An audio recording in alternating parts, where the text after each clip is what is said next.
Chapter 9. Interest in the Arts.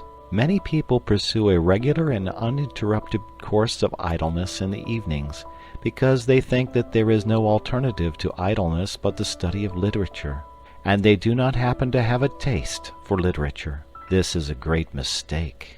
Of course, it is impossible, or at any rate very difficult, properly to study anything whatever without the aid of printed books. But if you desire to understand the deeper depths of bridge or of boat sailing, you would not be deterred by your lack of interest in literature from reading the best books on bridge or boat sailing. We must therefore distinguish between literature and books treating of subjects not literary. I shall come to literature in due course. Let me now remark to those who have never read Meredith, and who are capable of being unmoved by a discussion as to whether Mr. Stephen Phillips is or is not a true poet, that they are perfectly within their rights. It is not a crime not to love literature. It is not a sign of imbecility. The mandarins of literature will order out to instant execution the unfortunate individual who does not comprehend, say, the influence of Wordsworth on Tennyson. But that is only their impudence. Where would they be, I wonder, if requested to explain the influences that went to make Tchaikovsky's pathetic symphony? There are enormous fields of knowledge quite outside literature which will yield magnificent results to cultivators. For example, since I have just mentioned the most popular piece of high-class music in England today, I am reminded that the promenade concerts begin in August. You go to them. You smoke your cigar or cigarette, and I regret to say that you strike your matches during the soft bars of the Lohengrin Overture, and you enjoy the music. But you say you cannot play the piano or the fiddle or even the banjo, that you know nothing of music. What does that matter?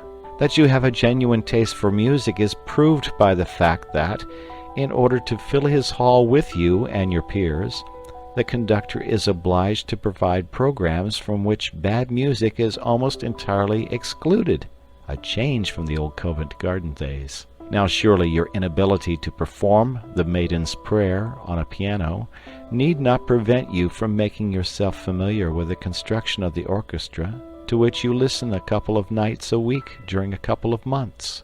As things are, you probably think of the orchestra as a heterogeneous mass of instruments producing a confused, agreeable mass of sound. You do not listen for details because you have never trained your ears to listen to details. If you were asked to name the instruments which play the great theme at the beginning of the C minor symphony, you could not name them for your life's sake. Yet you admire the C minor symphony. It has thrilled you. It will thrill you again. You have even talked about it in an expansive mood to that lady, you know whom I mean. And all you can positively state about the C minor symphony is that Beethoven composed it and that it is a jolly fine thing. Now, if you have read, say, Mr. Krehbiel's How to Listen to Music, which can be got at any bookseller's for less than the price of a stall at the Alhambra, and which contains photographs of all the orchestral instruments and plans of the arrangement of orchestras, you would next go to a promenade concert with an astonishing intensification of interest in it. Instead of a confused mass, the orchestra would appear to you as what it is, a marvelously balanced organism whose various groups of members each have a different and an indispensable function. You would spy out the instruments and listen for their respective sounds. You would know the gulf that separates a French horn from an English horn, and you would perceive why a player of the hautboy gets higher wages than a fiddler, though the fiddle is the more difficult instrument. You would live at a promenade concert, whereas previously you had merely existed there in a state of beatific coma, like a baby gazing at a bright object. The foundations of a genuine, systematic knowledge of music might be laid.